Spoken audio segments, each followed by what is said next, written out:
nitong mga nakaraang araw, nag-uulan din daw noon nung pumunta si Christian sa isang ukay-ukay sa bayan nila sa Daet, Camarines Norte. Kapag umulan po talaga dito sa amin, nababasa po yung tubig. Kaya po lumalamig yung panahon, kaya napilitan po talaga akong bumili ng jacket.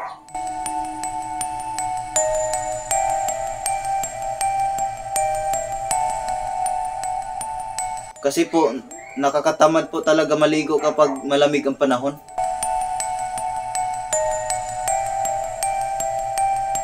Sa ukay po talaga ako bumibili ng gamit kasi mura po doon. Yung jacket po na nabili ko sa ukay-ukay, iba siya kasi nung inamoy ko parang maasim, tapos makapal po yung tila niya kaya binili ko po.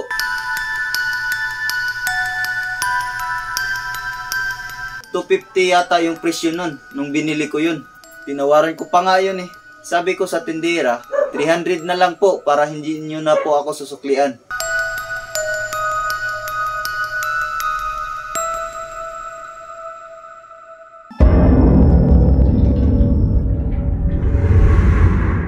Nung una ko pong sinuot yung jacket, medyo weird po talaga.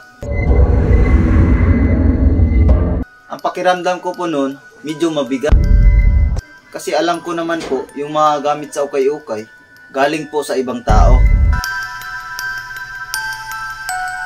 Kinagabihan, ang jacket na nabili ni Christian sa ukay-ukay, umano, nagsimula ng magparamdam. Pakiramdam ko po, parang nakayakap po sa akin ang jacket. Siyempre, kinilabutan po ako nun. Kaya ang ginawa ko po, inisip ko na lang po na si Ivana Alawi ang yumakap sa akin. Kasi po, idol ko po yun eh. Tapos kahit hindi ko po suot yung jacket na yun, pakiramdam ko po talaga parang may nakayakap sa akin. Napabulong na lang po ako minsan na sana all. Kasi hindi pa po ako nagkakajowa since birth.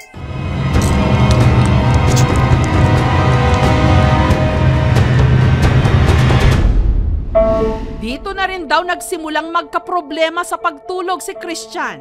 Kapag matutulog naman po ako, hindi ko po talaga kaya matulog na nakadilat. Masakit po sa mata. Tapos kapag nasa kalagitnaan na po ako ng panaginip ko, binabangungot po talaga ako. Yung panaginip ko po, may kadate po ako ng magandang babae. Tapos sa kalagitnaan po ng panaginip ko, nung magbabayad na po ako sa restaurant, naiwan ko pala yung wallet ko. Buti nga po, nagising ako nun kasi wala po akong pambayad. Baka po, paghuhugasin po ako ng pinggan doon. Sabi ko po sa sarili ko, binabangungot ako. At lumala pa raw ang mga pangyayari nung sumunod na gabi. Brown out po noon, sobrang dami pong lamok. Hinubad ko po yung jacket, tinakip ko po sa mukha ko. Tapos, Pogi! 150. Bigla pong may sumitsit sa tainga ko. Pagtanggal ko po, nawala pong sumisitsit ng 150. Sasabihin ko nga sana na dagdagan kahit 300. Kasi ang mahal ng gasolina ngayon. Pogi! 150. Kapag tinatanggal ko po, nawawala. Tapos kapag binalik ko po, sumisitsit ulit. Kaya tinanggal ko na lang po. At hindi ko na lang po itinaklob ang jacket sa mukha ko. Natatakot po kasi ako, baka hindi na po ako magising.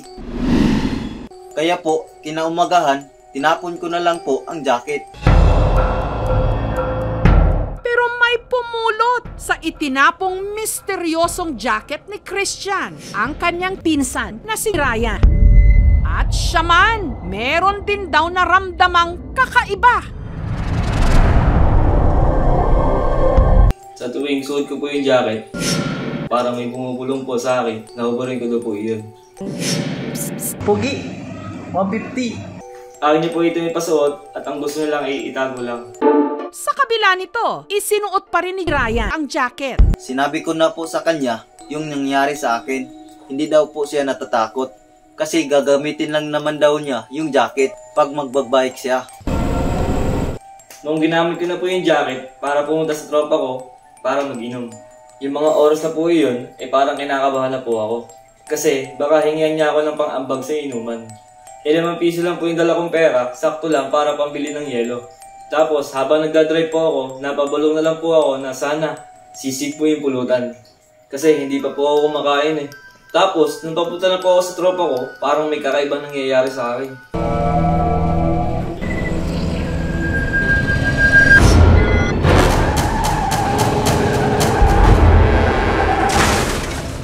Ayun po, nabangga po ako. Nawala pa po yung ₱5 ko pang ambag para pambili ng yelo.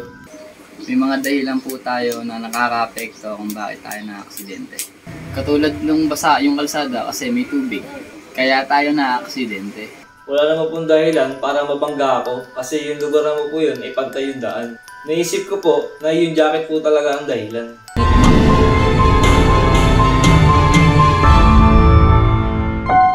Pero nadala rin si Ryan tulad ni Christian. Hindi na isinuot pa ang jacket. Itinago na lang ito sa kanyang drawer. Hindi ko na po talaga sinuot yung jacket kahit matutulog na po ako. Nakakatulog na po ako ng maayos. Dati po hindi. Nag-ML pa po kasi ako noon. Ngayon hindi na po. Ang dami po kasi cancer sa Epic Rank. Kaya ang ginawa ko, in-install ko na lang yung ML ko. Sayang pa naman yung elite skin ko kay Balmond. Hanggang napagkwentuhan ng magpinsan ang tungkol sa misteryosong jacket. Pakiramdam ko po, yung may-ari ng jacket ay Becky. Kasi sumitsitsit po ng 150. Tapos ako naman po ang sinitsisitan.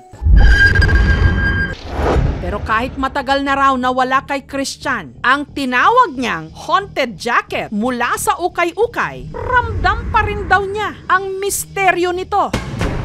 Sa tingin ko po kasi, kahit tinapon ko po yung jacket, parang nandito pa rin po sa bahay namin.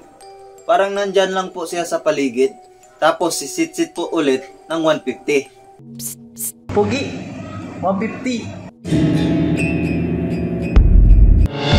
Sa hirap ng buhay ngayon, hindi natin maaalis sa ating mga kababayan na sa ukay-ukay bibili ng mga kailangang damit. Labahan lang ng mabuti bago isuot at hanggat maaari, pasalamatan din at ipanalangin ang dating may-ari nito.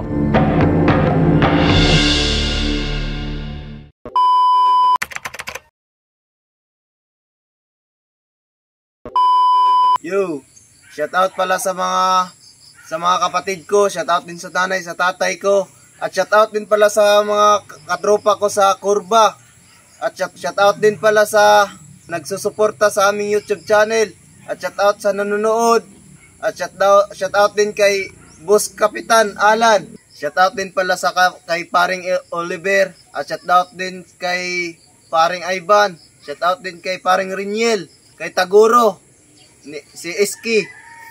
At shout out din pala kay Boss Obe. At shout out kay Tutoy Hans. Tutoy Hans, magmahal ka ng todo. Huwag mo nang pakawalan pa. Shout out din pala sa editor namin, Paring Jilo. At shout out din pala kay Juday Runya. Shout out din kay Gisa Runya. Shout out kay Karne Runya. Shout out kay Jode Runya. At shout out din pala sa mga kaibigan ko sa Cebu. Huwag niyong makakalimutan Mag-like, mag-share, mag-subscribe sa aming YouTube channel. Maraming salamat po.